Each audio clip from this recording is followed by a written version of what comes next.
stuck at home in quarantine. 5 o'clock, why not have a drink with me? Hey everybody, it is Casual Thursday here at the Kelly Williams household, wearing my Tufts University Pride shirt with the rainbow elephant. Seemed like a good day for it, even though all the Pride parades have been canceled this year. And we heard here in Boston that the Boston Marathon is officially canceled for the year. They had originally rescheduled it for the fall, and then today announced that it's canceled. First time in its 124-year running that it has been canceled, so I'm sure people are bummed about that. And you know, it's interesting. It's one of those things that you feel like they maybe could have figured out how to do in a social distancing sort of way. But I guess just like all of the infrastructure and everything for the Boston Marathon makes it impossible to do it in social distant way. So no Boston Marathon in 2020. Another casualty of the pandemic. And speaking of casualties of the pandemic, I was reading too about today's cocktail, and we'll talk about the specific history of the cocktail in a second, but the Pegu Club is a classic cocktail, and so classic in fact that there's a very famous bar in New York City called the Pegu Club, named after the cocktail. And it was started by a woman named, what is her name? I can't remember her name. Audrey something. But anyway, this bar opened in 2005 and was really just at the forefront and such an important piece of the burgeoning classic cocktail culture and the cocktail renaissance that was happening around that time. And some really famous bartenders who basically earned their chops there and then went off and started all of the other really famous bars in New York City. So this was like a training ground for that, and just really, really important in the cocktail renaissance's history. So really sad that they announced that this is going to be closing down at the beginning about a month ago. They're saying they were hoping to survive through it, and then it became really clear that after a month of shutdown that they weren't going to be able to stay alive. And as we've talked about, even if they were to reopen, just the economics aren't there for them to make a profit while only serving 50% or 40% or 25% of their clientele on a given night. So it's going to be really tough for the bar and restaurant industry moving forward. And I'm hoping this doesn't, when you think about something like Prohibition, that basically shut down the alcohol and liquor industry from 1920 to 1933, that had a just dramatic and terrible impact on the beer industry, the liquor industry, cocktails.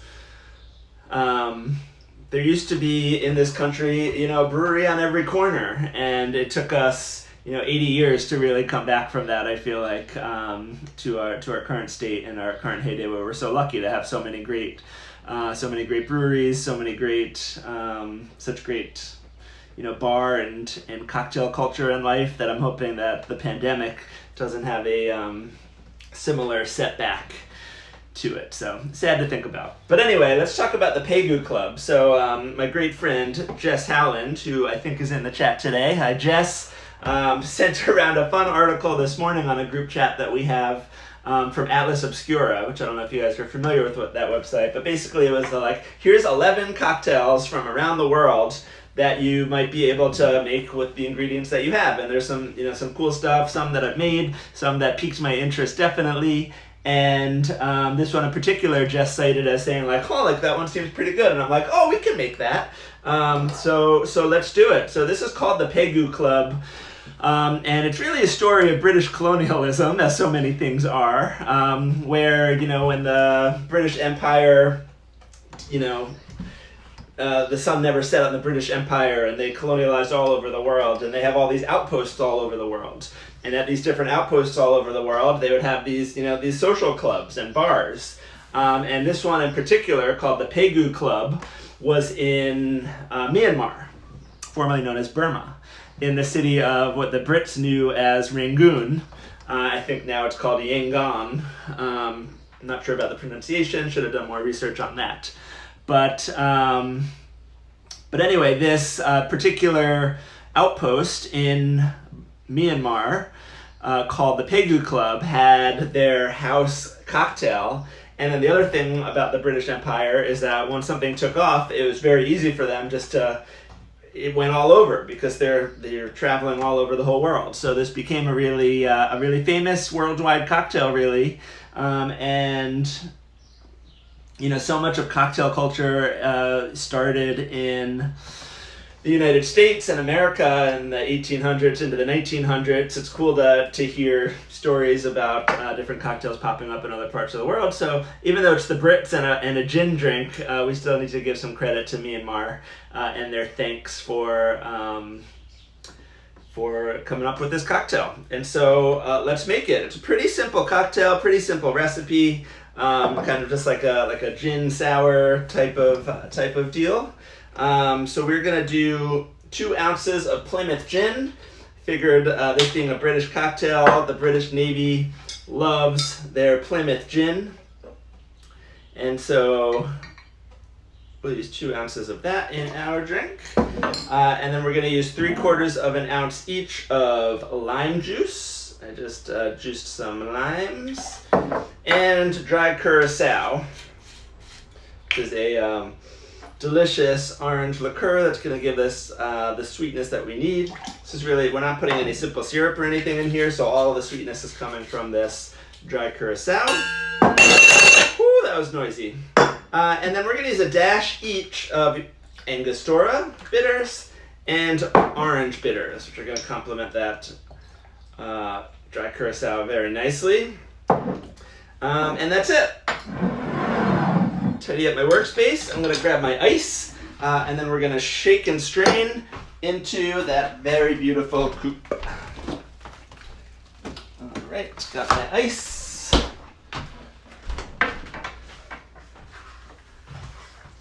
A 1, a 2, a 3, a 4. We'll do 5. Perfect. Load her up, and your favorite part of the day and mine, let's shake.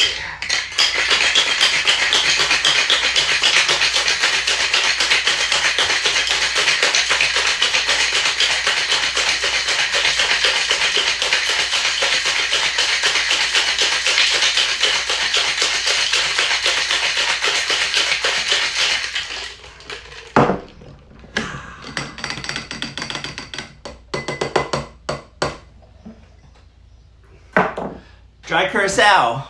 What brand? We have the Pierre Ferrand. It's the only dry curacao that I buy, and it's amazing. Use it in a ton of tiki drinks, but will work quite nice here too.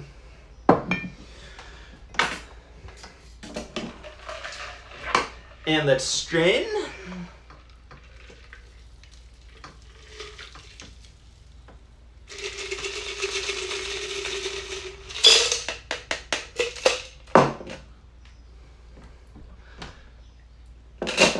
And that's it. Here we have the Pegu Club cocktail.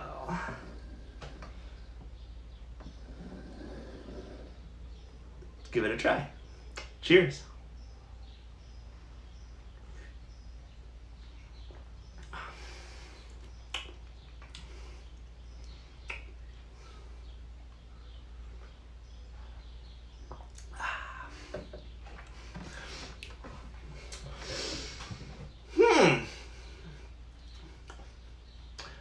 Good.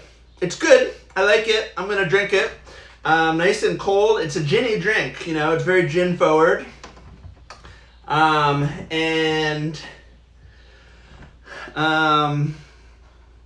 Very gin forward, but I wouldn't even say it's like a super balanced drink. It could. I think for our current palates, could take a little bit of simple or a little bit of sweetness to take the edge off. But if you like gin, you're gonna like it, and I like gin.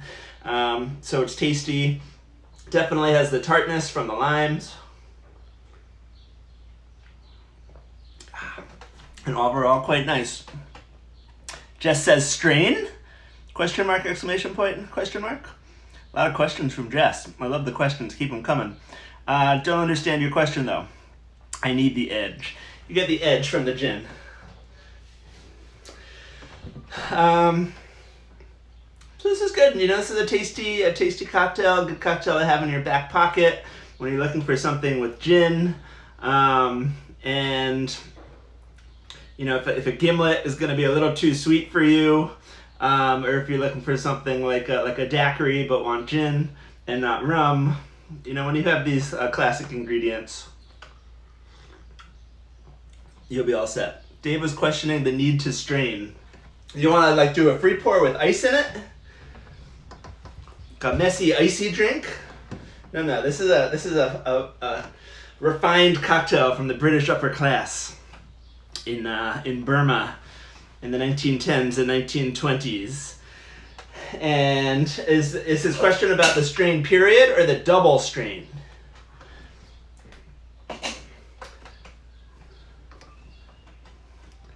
I'm interested in Dave's specific straining techniques. And then most of the recipes I saw for this do not have any garnish. I saw a few that use like a lime twist, which actually isn't something that you see that often. You know, you'll see an orange twist, you'll see a lemon twist, but you don't see a lot of the lime twist. But I chose, like I said, most go with no garnish, so I go there. Jess is saying there's questioning of the double strain. Yeah, I double strain whenever I have... I pretty much always double strain, but especially when I have citrus and when it's something that's shaken, because what the double straining does is any loose pulp or anything that was in the juice, I make sure to get just a more refined drink. And then after shaking it, I like to double strain because sometimes you just get some really small ice chips. And so if you've ever like strained into a glass and then you get these just kind of like little floaty things on the top that are just tiny ice chips, that just makes it a little bit less pretty in my opinion. I don't think it's a huge deal in terms of the like dilution or the taste of it, but for visual impact, I prefer the double strain. So there you go.